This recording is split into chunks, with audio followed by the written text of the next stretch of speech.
Selamat pagi saudara-saudariku yang dikasihi Yesus Kristus. Kita bertemu lagi dalam tema agungnya, agama yang bersinar, dibawakan oleh Pendeta Adrison Ginting.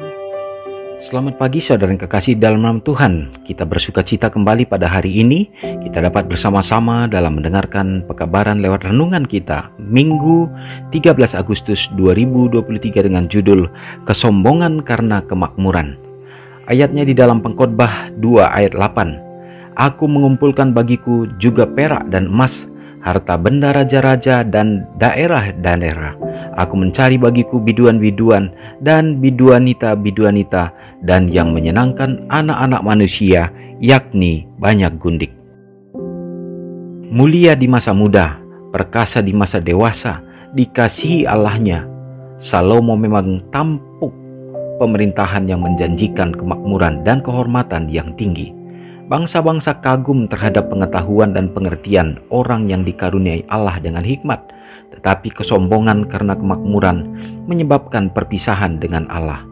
Dari duka cita hubungan ilahi, Salomo beralih untuk mencari kepuasan dalam kesenangan cita rasa.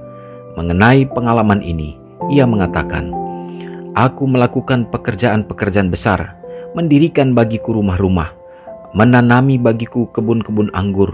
Aku mengusahakan bagiku kebun-kebun dan taman-taman dan menamainya dengan rupa-rupa pohon buah-buahan. Aku membeli budak-budak laki-laki dan perempuan. Aku mengumpulkan bagiku juga perak dan emas, harta benda raja-raja dan daerah-daerah. Aku mencari bagiku biduan-biduan dan biduanita-biduanita dan yang menyenangkan anak-anak manusia, yakni banyak gundik. Dengan demikian aku menjadi besar, bahkan lebih besar daripada siapapun yang pernah hidup di Yerusalem.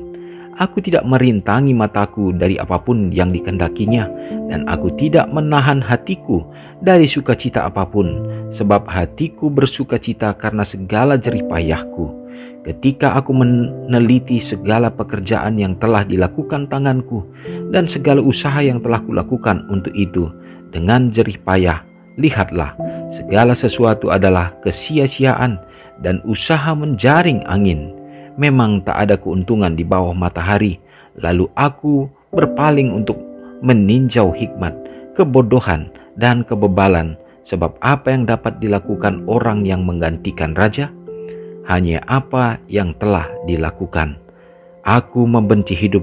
Aku membenci segala usaha yang kulakukan dengan jerih payah di bawah matahari. Dalam Pengkhotbah pasal 2 ayat 4-12, ayat 17 dan 18. Dengan pengalamannya sendiri yang pahit, Salomo mempelajari kehampaan suatu kehidupan yang mencari kebaikan tertinggi dalam perkara-perkara duniawi. Saudara yang kekasih dalam nama Tuhan, siapakah yang lebih masyhur? Siapakah yang memperoleh kekayaan, memperoleh hikmat, dan bahkan yang sangat terpandang melebihi daripada Raja Salomo? Tentunya berkat yang sangat sempurna yang sudah menjadi milik daripada Salomo pada masa kejayaannya sebagai raja yang luar biasa. Tetapi dalam kekayaan, dalam kemasyhuran, dan semua yang dia peroleh itu, yang mana juga membiarkan dirinya untuk jatuh di dalam pencobaan, untuk membuat dia jauh daripada Tuhan, yang itu membawa kepada jurang kesombongan. Dan semua melalui apa yang sudah dituliskan Salomo berakhir kepada kesia-siaan. Saudaraku, bagaimana dengan kita? Mungkin kita tidak memperoleh seperti itu. Jangan sampai pengalaman ini menjadi hal yang sia-sia bagi kita. Biarlah kita tidak menyia-nyiakan dalam segala waktu kepercayaan yang Tuhan berikan dan kehidupan, supaya kita mengisinya untuk dapat bersuka cita, berdamai dengan Tuhan, dan kita menyerahkan hidup kita dalam tuntunannya. Semoga hari ini menjadi berkat bagi kita. Mari kita sama-sama berdoa. Terpujilah Engkau Allah Bapa yang bertahta dalam kerajaan sorga. Terima kasih Tuhan, hari yang baru kembali Engkau percayakan dalam hidup kami. Kami dapat menikmati dalam segala waktu-waktu untuk bersama dengan Tuhan, dan juga kesempatan untuk kami dapat memperbaharui kehidupan kami untuk lebih dekat kepadamu. Tuhan, terima kasih. Pekabaran yang sangat indah melalui pengalaman hamba-Mu Raja Salomo, di mana berkat Tuhan yang luar biasa, tetapi oleh karena kesombongan dan tidak mengandalkan Tuhan, maka itu menjadi satu bentuk kesia-siaan. Dan biarlah pengalaman ini juga akan menjadi kekuatan bagi kami ya Bapa, supaya kami belajar untuk tidak mengisi kehidupan kami dengan hal yang menjadi sia-sia, tetapi biarlah atas berkat karunia yang Tuhan percayakan sepenuhnya dapat menjadi hormat, kemuliaan, dan juga menjadi sukacita bagi kami. Terima kasih Bapa, umat-Mu dimanapun hari ini berada, siap melangkah melakukan segenap tugas dan tanggung jawab. Biarlah kiranya berkat Tuhan menjadi bahagian kami semua.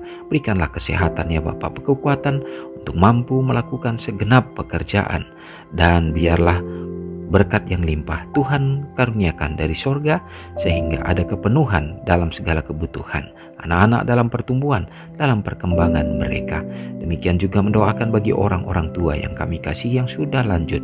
Tuhan akan pimpinkan mereka Bapa, kehadiran mereka tetap membawa sukacita di tengah kehidupan bagi anak-anak dan cucu-cucu mereka, lebih lagi ya Bapa di hadapan jemaat Tuhan. Bapa, bila mana pada hari ini terkhusus umat-umat Tuhan yang berulang tahun, biarlah Engkau karuniakan berkat-berkat yang limpah, kesehatan dan umur yang panjang, serta mengisinya dengan damai yang datangnya daripada-Mu. Semoga kasih dan berkat yang sama menjadi bagian kami, mengampuni dosa kami Tuhan. Doa ini hamba serahkan hanya dalam nama Yesus yang sudah menjadi juru selamat kami. Amin. Selamat pagi, selamat beraktivitas, Tuhan Yesus memberkati. Ingatlah Matius 5 ayat 13-16. Biarlah kamu menjadi garam yang mengasinkan dan terang yang menyinari kehidupan orang lain. Jangan lupa subscribe, like, dan share ke seluruh dunia.